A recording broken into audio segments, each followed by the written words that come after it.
welcome to Moneycontrol. Today we're going to be joined by a very special guest, someone who heads the largest bank of the country, State Bank of India. Thank you so much, Mr. Setty, for joining us.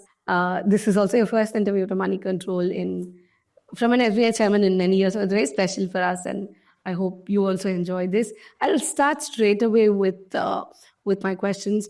Mr. Setty, with just weeks left to enter FY26, what would be your forecast in terms of growth for the bank as a whole? And if I were to split it into retail and corporate, what would be the projections as well? Thanks, Asmin. Hamsini, to have me here. The credit growth has been good for SBI. Of course, the system growth probably would moderate to around 11 to 12% is our assessment. SBI probably will have 2 percentage points more. Mm-hmm. We are sticking to our guidance of 14 to 16% credit growth in the current quarter. I mean, 14 to 16% would be the whole year guidance which we have given earlier, and we are sticking to that. And with a lot of measures, both in terms of budgetary measures, policy measures, monetary policy measures, we assume and expect that the credit growth will continue at the same pace next financial year also. We've seen that over the last couple of years, retail growth has outpaced that of corporate. Somewhere we saw corporate also catching up towards mid last calendar year onwards. You expect that trend to continue? In our books, almost all the segments have grown secularly, except the unsecured personal loans. And I think on the retail personal, predominantly home loans have been growing pretty good. I think in Q3 we achieved 14% growth rate. So year on year, the growth rates across the segment, including corporate, is going to be robust. Yes, you're right. I think retail loans have been growing faster than the corporate. I think probably we are one of the outliers where the corporate credit growth is also significant for us. In fact, last quarter we have grown year on year 14.5% on the corporate book. So we have good visibility on the corporate book side, both on the capital expenditure loans as well as on the working capital loans. So we are confident that we have good visibility on the corporate credit side too. And the SME, agriculture, home loans, these are all contributing to what I mentioned, 14 to 16% credit growth rate we expect. I remember in our earlier interaction, just when you were taking charge, you said SME is something close to your heart. You will focus a little more on SME during your tenure. Can you throw a little more light on that and how it's panned so far for you? We all know that SME requires a lot of credit. Unmet credit demand is still there in the SME category, borrowers. There are a lot of players in SME lending. You have mainstream banks like us, and then you have NBFCs also lending to them SMEs, and they also borrow from the unorganized sector, informal sector. But today, the biggest advantage for the banks to assess the SME is the availability of data. I mentioned, yes, I do remember that SME is something which we'll be focusing on. In the last 9 months, we rolled out what is called Business Rule Engine, which is purely data-based. And it uses the GST data, income tax data, and our own account data to assess the credit eligibility of an SME borrower. You would be surprised today we are able to give in-principle sanction in 15 to 30 minutes. Wow. Yeah, using the data. Wow. Only the customer has to come in and give his consent to access the GST data. And also he submit his income tax details. This speed with which we are able to give the approvals for SME loans. And we also are trying to move from the collateralized lending to a cash flow based lending, guaranteed by the CGTMSE. This combination has really worked. In the last 9 months, we have done 34,000 crore worth loans using the Business Rule Engine. I believe that this is going to be a big game changer for us. And the availability of data is giving the confidence to the lenders to look at this SME lending in a much brighter way. And it is not only SBI, the whole system is growing at 17 to 18%. In fact, some of the lenders are growing more than 20%. Yes. So which means that, there is some confidence coming into lending up to SME sector. Before I go granular on your business, I'd like to understand a little bit of macro from you, sir. Where do you see the growth patches today? What, in your view, look very favorable from a banking perspective, and where would you think that it's time for banks to pull back a little more? I don't see any reason to pull back from any sector. In fact, every sector has a good asset quality today.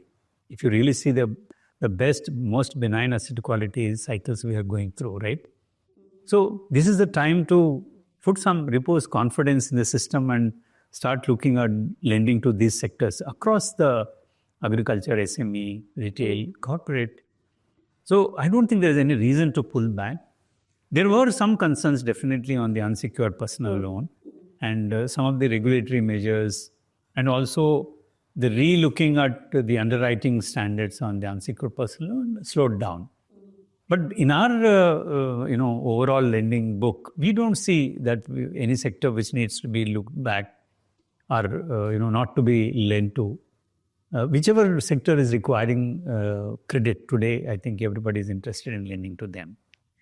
As far as growth is concerned, I think the current budget, which had a lot of nuanced approach to ensuring that the consumption demand is pushed. Sure. And the credit to SMEs are available, and agriculture sector is getting the required attention. So these elements probably will spur better growth rates and, resultantly the better credit growth. Wonderful. I'll move on to deposits. I know I've asked this to you several times in the past. You have one of the healthiest CD ratios in the industry, but yet you're relentlessly on the pedal when it comes to deposit growth. Is that an initiative that will continue at SBI even as we slip into FY26? And you've also come up with very innovative products on the deposits front, all of FY26. Will we see more innovation there? Deposits is a franchise for us. I mentioned the same sentence earlier also that when we have 22,700 branches and growing. And these are the branches primarily to mobilize the savings of the society. There's no way we can say that, we don't take the deposits. A lot of investors also ask, when you have such a healthy CD ratio, why are you still acquiring? I think it's important that the depositors who come and trust us and want to keep with us, we do not want to turn them away. And this we have done not only today, even during COVID period, when nobody wanted the deposits, when the deposits were flowing to us, we have never turned away our customers. We continue to take the deposits. And not only took the deposits, we have adequately compensated the customers. I think this is a great franchise which we built over more than 2 centuries. I don't think there will any time, move away from mobilization of the deposits. Perfect. I do have a few more questions on numbers, but before I get there, it's been about 6 months, a little over 6 months, right, as a chairman of the bank. What would you recall as your best moments in the last 6 odd months? Where do you think there's scope to fine tune a little? Every day is the best moment in SBI. There's no dull moment at all, It's both challenging as well as fulfilling exercise, assignment. I think if I have to sum up, what I've been doing in the last 6 months, we use terms like run the bank and change the bank. Right? The bank is highly system-driven and people-driven. People are highly qualified. So the run part is generally taken care of, right? And we run the branches, ATM network, largest ATM network. But what I have been focusing and continue to focus, I think even my predecessors have focused on it, is change the bank. How do you keep this bank relevant for the changing times? Sure. And whether it is in terms of reskilling of the employees and increasing the engagement of the employees, improving the customer service, continued improvement in the customer service, or digitalization. I think these are some of the things which I've been working on. The change part is very close to my heart. I want to make this bank, and we all collectively, not only me, I think my team, is working to ensure that the bank stays relevant to the changing times. That's a lovely point you're making. Is that how you would want to remember, or you would want people to remember, including investors? I don't think any chairman actually tries to work towards anybody remembering. Sure. Because we are lifers in this organization. We have, whatever little we could contribute in over the years, we have been contributing. But I think what we are trying to do is in terms of how do we improve the organizational commitment to the society at large and customers in particular. More importantly, to ensure operational resilience of this bank. Because that's very important when you are a systemically important bank and 24% of the market share you have and 52 crore people trust you. You have to ensure that the resilience is maintained, and that is what we are focusing on. Is maintaining a fourth of India's credit market, will that be a continued aspiration of SBI? The reason I'm asking is we do keep hearing of the need to have, more equivalence to SBI, whether in the PSU system or in the private banking system. But will you fiercely ensure that 1/4 of credit market remains with SBI? Yeah, we have 1/5 of the credit. 1/5, yeah. 1/4 of the deposit market is something what we are targeting. I think as the economy grows, there is room for everyone to grow. And one thing which we always told that any activity what SBI does, we have to be number one. So in that pursuit, we will ensure not only defending our market share, we will make an effort to improve the market share. I don't think there is any change in that attitude of the bank.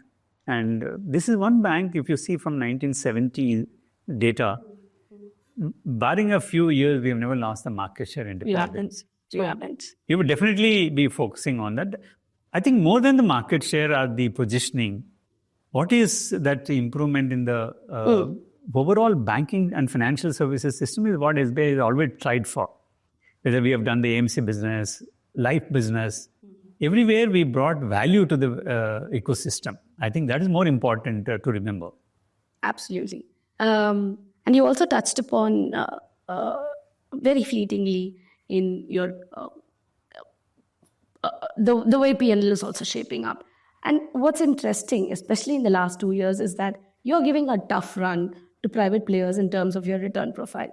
Your ROAs and ROEs, if someone didn't know that SBI is a state-owned bank, will think that it's at par with any global bank, at par with any Indian bank, any Indian private sector bank.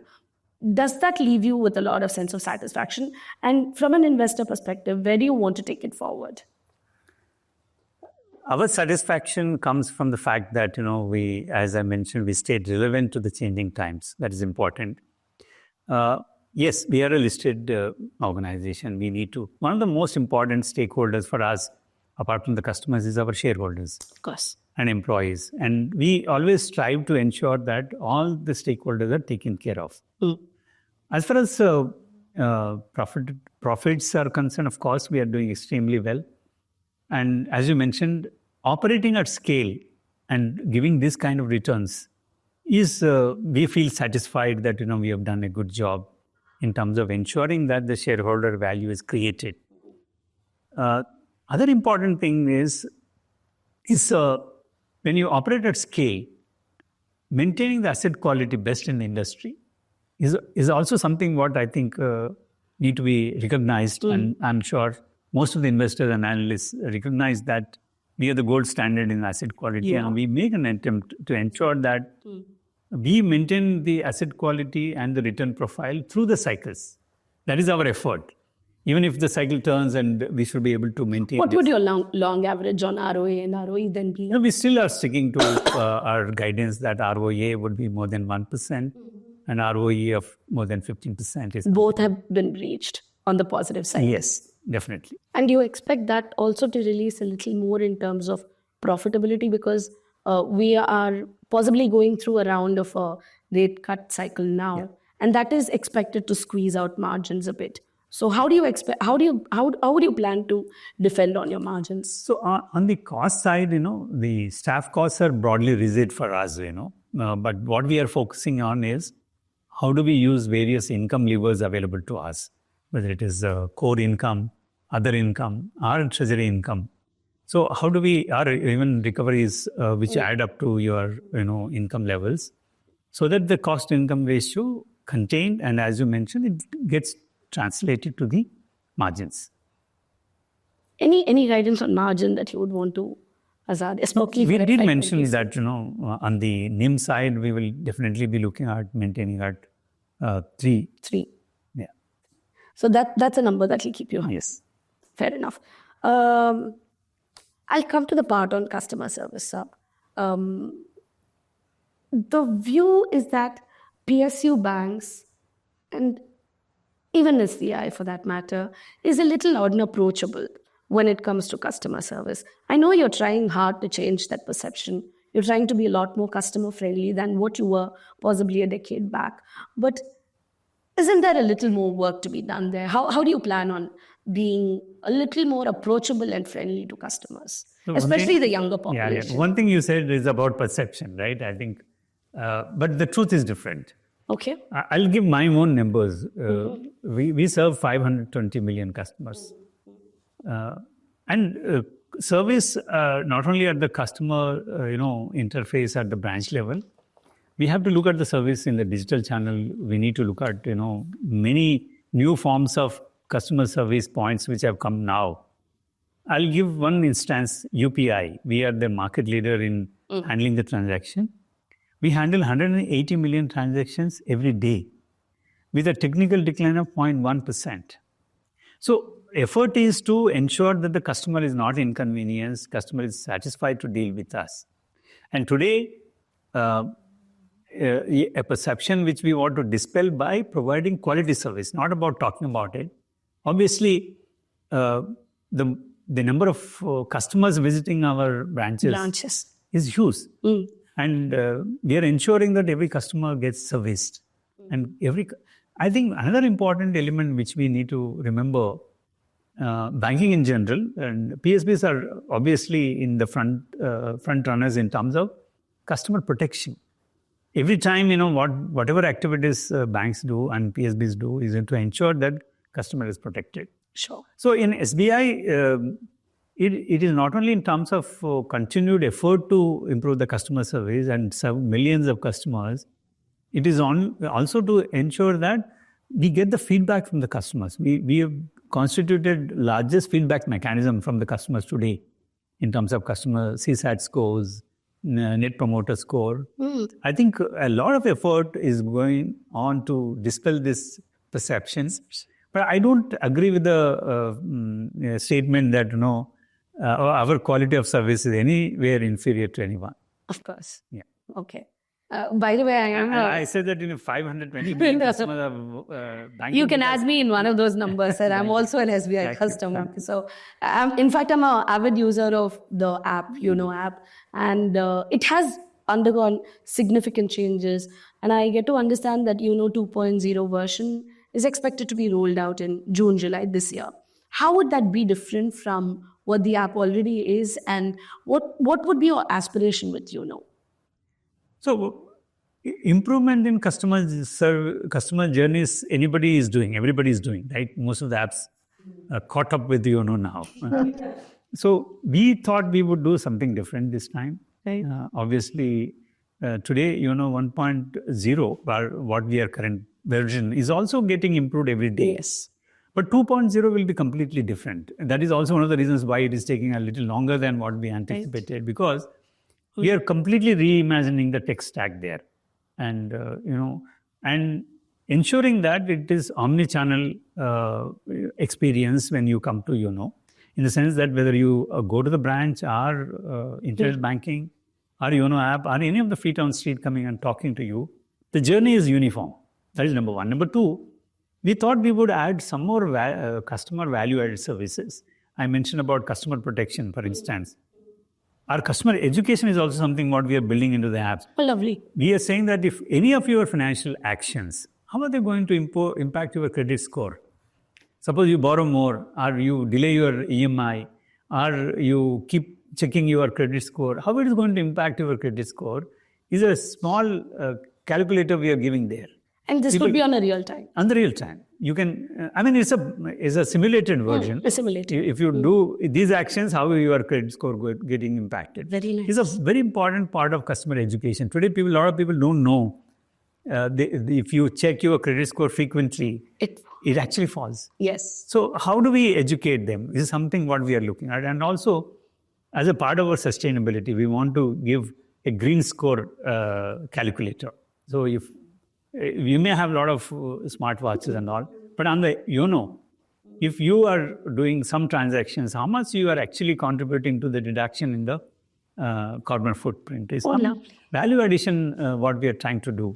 And gamification, hyper-personalization, a lot of elements are being built into it. That's interesting. That's very interesting. The other interesting thing that has happened and where you were in the forefront to bring this change for the industry as a whole is that there were a lot of lateral hires who came from SBI, from outside the industry. Some of them have been absorbed very well into the bank. It's also set precedent for some of your smaller players to do so. Is this a change in the new thought in hiring process? Is it a change that you would want to continue to sustain as a practice at SBI? And how do you see this shape up as you progress, let's say another 5-10 years from now? So we have one of the highly qualified manpower, but we also understand that some of the roles are frequently changing. And we may not be able to train our people to take up the roles and deliver readily. We will continue this lateral recruitment. In fact, some of the critical roles, either in cybersecurity, or in the network management, or in the IT, core IT functions, we are taking almost 1,500 people in the current year itself, out of which 200 to 300 will be highly specialized jobs. It will be data scientists, UI, UX specialists, and a lot of even network engineers and data architects. These are all the people who are coming into the bank on the lateral recruitment. That will continue. Lovely. Like Jamie Dimon once said that banking is no more banking, it's tech-led financial services. Do you see that happening at SBI also? I think this technology will play a central role in any industry, and banking, BFS has been an early adopter of technology and a big adopter of that. So, but I believe that the technology will be used to create customer orientation in the financial service in a better manner. I don't think our core function of banking will ever go away, and the core function will be modernized, strengthened, and more user-friendly is made. My last two questions to you, sir. The recent monetary policy comments from the governor, it did give some relief to banks, saying that there will be a delayed implementation of LCR guidelines, project finance guidelines, and even ECL implementation. Does that give you a lot of comfort? In the sense that not only implementation, but maybe the thought process could also be a little more refined than what we see today? So a lot of suggestions have been given on the draft guidelines. They were all draft guidelines and discussion papers. And RBI has been quite receptive of those suggestions. I believe that they will look into those suggestions. But one of the important outcome of the governor's clarification is that the overhang of these guidelines coming, not coming, has been at least put to rest. I think is definitely a positive. Lovely. My last question to you. And SBI has somewhere been a big anchor in the banking system to pitch in and do some critical acquisitions at various points in time. If you were given a chance to decide on your M&A actions independently by yourself, would it be very different, or would it be significantly different from what we've seen through? And what would be pockets where you would possibly look at from an inorganic perspective? It's quite a hypothetical question, Srini. I think there's no correct answer or wrong answer for this. But I believe that we have a fairly large size now, and I don't think there is any. I don't look that there should be any opportunity to do any M&A, and I think the banking system should be robust, and we should not have an opportunity to do that. And And we would like to go organically. I keep saying that if SBI is growing at 12% rate, balance sheet rate, with the compounding effect, we can add one SBI to ourselves every 6 years. Wow. I think we are busy doing our own business internally. I think organically there's a great potential for this organization. Thank you so much, sir. It was wonderful having with you, and look forward to catching up with you soon again on an interview. Thanks a lot again. Thank you. Thank you.